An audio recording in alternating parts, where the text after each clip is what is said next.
नमस्कार। आज हम डिस्कस करेंगे एचपीएसएससी का प्रीवियस पेपर। जो एचपीएसएससी का प्रीवियस पेपर है इसका आज हम पहले तो साइंस का सेक्शन डिस्कस करेंगे और उसके बाद फिर देखते हैं कि अगला कौन सा सेक्शन जो है डिस्कस किया जाएगा।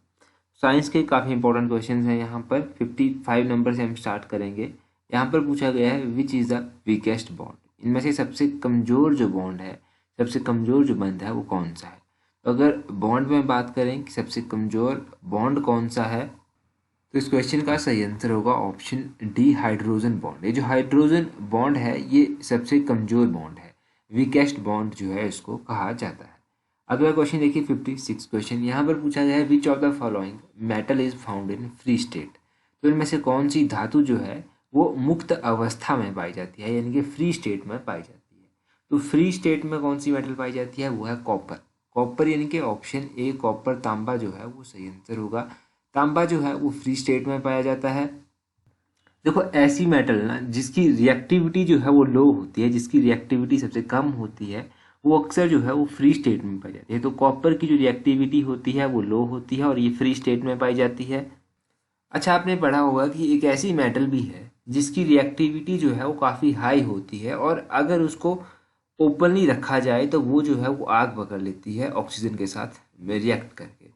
उसको हमेशा जो है वो केरोसिन में रखना पड़ता है। तो ऐसी कौन सी मेटल है जिसको हमेशा केरोसिन में रखना पड़ता है, तो सोडियम मेटल ऐसी है जिसको केरोसिन में रखना पड़ता है। उसकी रिएक्टिविटी जो है वो काफ़ी हाई होती है। अगर उसको ओपन में रखा जाए यानी कि केरोसिन में ना रखा जाए तो वो ऑक्सीजन के साथ रिएक्ट करके जो है वो आग को पकड़ लेती है। तो ये क्वेश्चन भी कई बार पूछा गया है।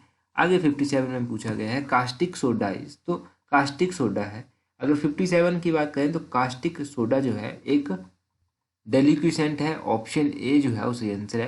प्रस्वेदी है एक ये कास्टिक सोडा। कास्टिक सोडा से रिलेटेड एक क्वेश्चन हमने कुछ दिन पहले भी पढ़ा था, अगर आपको ध्यान हो तो उस क्वेश्चन को भी एक बार मैं आपको रिवाइज करवाता हूँ। वहां पर पूछा गया था कास्टिक सोडा का केमिकल नाम। तो कास्टिक सोडा का जो नाम है केमिकल वो है सोडियम हाइड्रोक्साइड। तो सोडियम हाइड्रोक्साइड आपको याद रखना है कि ये कास्टिक सोडा का जो है वो नाम है। तो ये आप याद रखिए, सोडियम हाइड्रोक्साइड NaOH, ये इसका फॉर्मूला हो गया NaOH, तो ध्यान रखना है। अगले क्वेश्चन में 58 में क्या पूछा जाता है, व्हाट इज वुड स्पिरिट। तो कास्ट जो स्पिरिट है वो कौन सा है या फिर क्या है। अगर कास्ट स्पिरिट की बात करें कि क्या है, तो cast spirit is a methyl alcohol. Option A जो है वो सही आंसर है। मिथाइल अल्कोहल जो है वो एक वुड स्पिरिट है, कास्ट स्पिरिट है। अगला क्वेश्चन है 59 में पूछते हैं पॉलीथीन इज फॉर्म्ड बाय। तो पॉलीथीन निर्मित किया जाता है, पॉलीथीन जो है वो किसकी सहायता से या फिर किसके द्वारा जो है वो निर्मित किया जाता है। 59 की बात करें तो 59 का भी सही आंसर ए ही है। इथाइलिन द्वारा जो है वो पॉलीथीन जो है वो फॉर्म किया जाता है।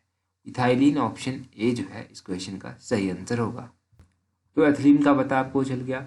आगे क्वेश्चन में 60 में क्या पूछा गया है, यहाँ पर पूछते हैं the word brown air is used for. तो ब्राउन एयर यानी कि भूरी हवा, ये शब्द जो है वो किसके लिए प्रयुक्त किया जाता है। तो ये शब्द जो है वो प्रयुक्त किया जाता है फोटोकेमिकल स्मोक के लिए। ये जो फोटोकेमिकल स्मोक होती है, प्रकाश रासायनिक स्मोक होती है, इसके लिए जो है वो ब्राउन एयर वर्ड जो है वो यूज किया जाता है।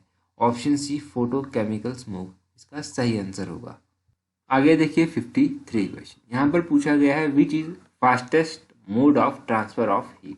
तो उष्मा का संचरण करने का सबसे तेज स्वरूप जो है वो कौन सा है, तेज रूप कौन सा है। क्वेश्चन नंबर 53 की अगर हम बात करेंगे तो उसका रेडिएशन सही आंसर होगा। ये क्वेश्चन 2-3 बार एग्जाम में पूछा जा चुका है कि विकिरण इसका सही आंसर होगा।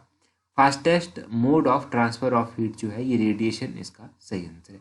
अब देखो एक और बात आपको ध्यान है कि पिछले कल जो है हमने बलोखरा, जो हिमाचल प्रदेश की एक किताब है जगमोहन बलोखरा के द्वारा लिखी गई है, जो वंडरलैंड भी जिसको कहते हैं, उसके हमने MCQ बेस्ड क्वेश्चन जो था वो डिस्कस किए थे। तो पार्ट 1 हमने चैप्टर वाइज जो था उसको डिस्कस कर लिया था। अगर आपने अभी तक नहीं देखा है तो वो भी आपको मिल जाएगा हमारे चैनल पर, उसको आप ज़रूर देख लें। डेफिनेटली वो चैप्टर वाइज आपको वहाँ से हेल्प मिलेगी। अभी हमने पार्ट 1 ही डिस्कस किया है, बाकी धीरे धीरे सारे पार्ट जो है वो डिस्कस किए जाएंगे। अगला क्वेश्चन देखिए 54 क्वेश्चन। यहाँ पर पूछा गया है for an ideal bad conductor of heat the value of thermal conductivity. तो उष्मा के एक आदर्श कुचालक के लिए तापीय चालकता का मूल क्या होता है। तो एक आइडियल जो बैड कंडक्टर ऑफ हीट होता है उसके लिए वैल्यू ऑफ थर्मल कंडक्टिविटी क्या होती है, उसके लिए ये होती है 0। ऑप्शन ए जो है वो सही आंसर है, 0 इसका सही आंसर होगा। 55 में देखिए क्या पूछते हैं, यहाँ पर पूछते हैं greenhouse effect is due to. ये जो ग्रीन हाउस इफेक्ट होता है किसके द्वारा होता है या फिर किसके कारण होता है? तो जो ग्रीन हाउस इफेक्ट है वो इंफ्रारेड रेस के द्वारा होता है। ऑप्शन सी इंफ्रारेड रेस इसका सही आंसर होगा। अगर हम कुछ इंपॉर्टेंट ग्रीन हाउस गैसेस की बात करें जो एटमॉस्फेयर में प्रेजेंट हैं, तो उनमें वाटर वेपर से पहला सबसे अच्छा एग्जांपल है। कार्बन डाइऑक्साइड हो गया, मीथेन हो गया, क्लोरोफ्लोरोकार्बन हो गया जिसको CFC भी कहते हैं, नाइट्रस ऑक्साइड हो गया। तो ये सब इंपॉर्टेंट ग्रीन हाउस गैसेज हैं, ये भी याद रखने हैं, इनके नाम पूछ ले जाते हैं एग्जाम में। आगे पूछते हैं internal energy of an isolated system. एक जो विलगित निकाय होता है उसकी जो आंतरिक ऊर्जा होती है उसको क्या होता है? तो 56 की अगर बात करें तो इसका option C remain the same होगा। जो internal energy of isolated system होता है वो हमेशा जो है वो सेम रहती है, समान रहती है। तो इसका ऑप्शन सी सही आंसर है। आगे 137 क्वेश्चन देखिए, कुछ जियोग्राफी के क्वेश्चन भी साथ में देख लेते हैं। यहाँ पर पूछा गया है which of the following rivers is known as the sorrow of Bihar. तो ऐसी कौन सी नदी है जिसे बिहार का शोक भी कहा जाता है या फिर मानी जाती है? तो कोसी नदी है, इसको सॉरो ऑफ बिहार भी कहा जाता है। ऑप्शन सी जो है वो सही आंसर होगा। सॉरो ऑफ बिहार कहा जाता है कोसी नदी को। सॉरो ऑफ बंगाल किस नदी को कहा जाता है? तो जो दामोदर नदी है इसको सॉरो ऑफ बंगाल भी कहा जाता है। ये आप बंगाल के बारे में याद रखिए कि सॉरो ऑफ बंगाल कहा जाता है। हिमाचल में भी एक रिवर ऑफ सॉरो है। रिवर ऑफ सॉरो कौन सी है? सवा नदी जो है वो रिवर ऑफ सॉरो है। सवा नदी आपको पता है कि ऊना में बहती है। एक एग्जाम में क्वेश्चन पूछा भी गया था कि सवा वैली कहाँ पर है। ध्यान रखना है कि ये सवा नदी ऊना में बहती है, सवा वैली ऊना में है। ये सब इम्पोर्टेंट है। आगे बोलते हैं neem tree is a native of. तो नीम का पेड़ जो है वो नेटिव है, इसका मूल वतन कहाँ का माना जाता है कि कहाँ से इंट्रोड्यूस किया गया है? तो अगर नीम के ट्री की बात करें तो उसका नेटिव जो है वो म्यांमार को माना जाता है। म्यांमार ऑप्शन बी जो है वो सही आंसर है। इस तरह के क्वेश्चन अक्सर पूछे जाते हैं कि ये थोड़ा रेयर से क्वेश्चन होते हैं तो ये बार बार पूछ ले जाते हैं। नीम ट्री जो है वो नेटिव है कहाँ का? म्यांमार का। आगे क्वेश्चन 139 है। यहाँ पर पूछते हैं Mathura refinery receives crude oil from. तो मथुरा रिफाइनरी जो है वो कच्चा तेल प्राप्त करती है। कहाँ से ये कच्चा तेल प्राप्त करती है? मथुरा रिफाइनरी जो है ये कच्चा तेल प्राप्त करती है। 139 का option D none of this जो है वो सही आंसर होगा। ये मथुरा रिफाइनरी कहाँ पर स्थित है? तो ये कौन से स्टेट में आती है? तो मथुरा रिफाइनरी जो है ये मथुरा उत्तर प्रदेश में पड़ती है। उत्तर प्रदेश यहाँ पर ध्यान रखिएगा कि उत्तर प्रदेश में जो है ये एग्जैक्टली पड़ती है। एक फेमस क्वेश्चन है, इंपॉर्टेंट क्वेश्चन है जो रिफाइनरी से रिलेटेड पूछा जाता है। तो पूछा जाता है कि पहली रिफाइनरी इंडिया की कौन सी है? तो फर्स्ट रिफाइनरी इन इंडिया कौन सी थी? वो थी दिग्बोई रिफाइनरी। ये जो दिग्बोई रिफाइनरी है ये है कौन से स्टेट में? तो ये जो है ये असम में पड़ती है, ये भी ध्यान रखना है। और इसको 1901 के आसपास जो था वो स्टार्ट किया गया था। उस टाइम ब्रिटिश होती थी तो ब्रिटिश सरकार के द्वारा ही जो था इसको स्टार्ट भी किया गया था। यहीं से क्वेश्चन घुमा के बन जाता है। क्वेश्चन बन जाता है कि ओल्डेस्ट ऑयल रिफाइनरी कौन सी है? तो ओल्डेस्ट और पहली कौन सी है? दिग्बोई। ये आपको ध्यान रखना है। आगे पूछते हैं 140 में the state having lowest literacy rate among women is. तो वह राज्य जहाँ पर महिलाओं का साक्षरता दर जो है वो सबसे कम है। ऐसा राज्य जहाँ पर महिलाओं का साक्षरता दर सबसे कम है वो राज्य है बिहार। 140 का ऑप्शन बी बिहार जो है वो सही आंसर होगा। बिहार में महिलाओं का साक्षरता दर जो है वो सबसे कम है। अच्छा, क्वेश्चन ये भी पूछा जा सकता है कि ऐसा कौन सा इंडिया का स्टेट है जहाँ पर लिटरेसी रेट सबसे अधिक है? तो केरला का लिटरेसी रेट जो है वो सबसे अधिक है। और ऐसा कौन सा इंडिया का स्टेट है जहाँ पर लिटरेसी रेट जो है 2011 की जनगणना के अनुसार सबसे कम है? सबसे कम लिटरेसी रेट बिहार का ही है। अगर महिलाओं में बात की जाए तब भी बिहार का ही लिटरेसी रेट सबसे कम है। अगर ओवरऑल बात की जाए तब भी महिलाओं का ही लिटरेसी रेट सबसे कम है। तो ये आपने ध्यान रखना है। बाकी हिमाचल का लिटरेसी रेट कितना है एग्जैक्टली आपको कमेंट करके बताना है। जैसे पॉइंट्स में भी बता दीजिए एग्जैक्टली, क्योंकि पॉइंट्स में भी पूछा जाता है। तो ये आप कमेंट करके बता दीजिए। आगे क्वेश्चन में पूछते हैं who acted as the chairman of drafting committee of the constituent assembly. संविधान सभा की जो प्रारूप समिति है इसके चेयरमैन कौन थे?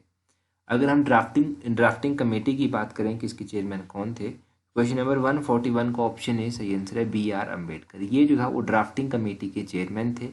अगर हम और भी कमेटीज़ के बारे में जानें तो आपको ध्यान रखना है कि सबसे इंपॉर्टेंट जो ड्राफ्टिंग कमेटी थी उसको चेयर किया था BR अम्बेडकर ने। एक स्टीयरिंग कमेटी थी, इसको चेयर किया था डॉक्टर राधाकृष्णन ने। एक कमेटी थी union constitution committee. Union constitution committee जो था वो पंडित जवाहरलाल नेहरू के द्वारा जो था वो चेयर की गई थी। यूनियन पावर कमेटी भी पंडित जवाहरलाल नेहरू के द्वारा ही चेयर की गई थी। एक कमेटी बनी जिसका नाम था ऑर्डर ऑफ बिजनेस कमेटी। ये जो ऑर्डर ऑफ बिजनेस कमेटी थी इसको के.एम. मुंशी ने जो था वो चेयर किया था। तो ये इंपॉर्टेंट कमेटीज आपने सबसे पहले याद रखनी है। अच्छा, एक क्वेश्चन आमतौर पर एग्जाम में पूछा जाता है कि कॉन्स्टिट्यूशन को बनने में कितना टाइम लगा था। कॉन्स्टिट्यूशन को बनने में इंडिया का जो कॉन्स्टिट्यूशन है, या फिर इस तरह से कह लीजिए कि कॉन्स्टिट्यूट असेंबली जो है इसको बनने में कितना टाइम लगा था। तो इसको बनने में जो था वो 2 वर्ष लगे थे, 11 महीने लगे थे और 8 दिन लगे थे। 2 वर्ष 11 महीने 8 दिन जो है आपको याद रखना है। ये टाइम जो था वो कॉन्स्टिट्यूट असेंबली को फाइनलाइज करने में लगा था। तो ये क्वेश्चन काफ़ी इंपॉर्टेंट है, ये भी पूछा जाता है। अगला क्वेश्चन देखिए 142 में क्या पूछते हैं, which one of the following is the largest committee of parliament. निम्नलिखित में से कौन सी संसद की सबसे बड़ी समिति है। अगर संसद की कमेटीज की बात करें, सबसे बड़ी समिति जब आपसे पूछा गया है तो क्वेश्चन नंबर 142 का ऑप्शन बी एस्टीमेट कमेटी जो है वो सही आंसर होगा। ये सबसे बड़ी जो है वो कमेटी कही जाती है। ऑप्शन बी एस्टीमेट कमेटी इसका सही आंसर होगा। और इस एस्टीमेट कमेटी के बारे में क्वेश्चन पूछा जाता है कि इसमें कितने सदस्य होते हैं। इसमें 30 सदस्य जो हैं होते हैं, 30 मेंबर इसमें होते हैं। उसी तरह ऑप्शन में पब्लिक अकाउंट कमेटी भी दिया गया है। पब्लिक अकाउंट कमेटी की बात करें तो इसमें 22 सदस्य होते हैं। 22 सदस्य इसमें टोटल होते हैं। 15 लोकसभा से होते हैं, 7 जो है वो राज्यसभा से होते हैं। तो ये आपने इसके बारे में याद रखना है। कमेटी ऑन पब्लिक अंडरटेकिंग, ये जो कमेटी ऑन पब्लिक अंडरटेकिंग है ये भी आपको ध्यान रखनी है। इसमें कितने सदस्य होते हैं, इसमें जो देखिए सदस्य होते हैं वो होते हैं 22। इसमें 15 लोकसभा से होते हैं और 7 राज्यसभा से होते हैं। तो ये सब आपने याद रखना है इन कमेटीज़ के बारे में, कितने सदस्य कहाँ से होते हैं, टोटल सदस्य कितने होते हैं, लार्जेस्ट कमेटी कौन सी है। अगला क्वेश्चन देखिए, अगले क्वेश्चन में पूछते हैं the family court decide dispute relating to. तो फैमिली कोर्ट जो है वो किन विवादों का निर्णय करता है। अगर फैमिली कोर्ट की बात करें कि ये किन विवादों का निर्णय करता है तो क्वेश्चन नंबर 143 का सही आंसर जो होगा वो होगा ऑप्शन बी मैरिज अफेयर्स। ये जो विवाह से संबंधित मामले होते हैं, इनके जो डिस्प्यूट्स होते हैं इनको जो है वो फैमिली कोर्ट में रिप्रेजेंट किया जाता है। इन मामलों को जो है ये डिसाइड करता है, तो ये आप ध्यान रखिए। अगले क्वेश्चन में पूछा गया है the source of maximum income to Panchayati Raj institution is. तो पंचायती राज जो संस्थान होते हैं उनके लिए जो महत्तम आय का स्रोत होता है, सबसे इम्पोर्टेंट आय का स्रोत होता है, वो कौन सा होता है। सबसे ज़्यादा आय जो इनको आती है वो गवर्नमेंट ग्रांट ही होती है, वहीं से ये ज़्यादा पैसा इनको मिलता है, फिर उसको जो है आगे यूटिलाइज किया जाता है। सरकारी अनुदान इसका ऑप्शन सी जो है वो सही आंसर होगा। सरकारी अनुदान ऑप्शन सी इसका सही आंसर है। अगर पंचायती राज इंस्टीट्यूशन की बात करें तो यहाँ से देखिए क्वेश्चन पूछ ही लेते हैं। पहले तो क्वेश्चन पूछ लेंगे कि ऐसा कौन सा शेड्यूल है जो पंचायती राज से डील करता है। तो शेड्यूल नंबर 11वां जो है 11th शेड्यूल जो है वो डील करता है पंचायती राज से।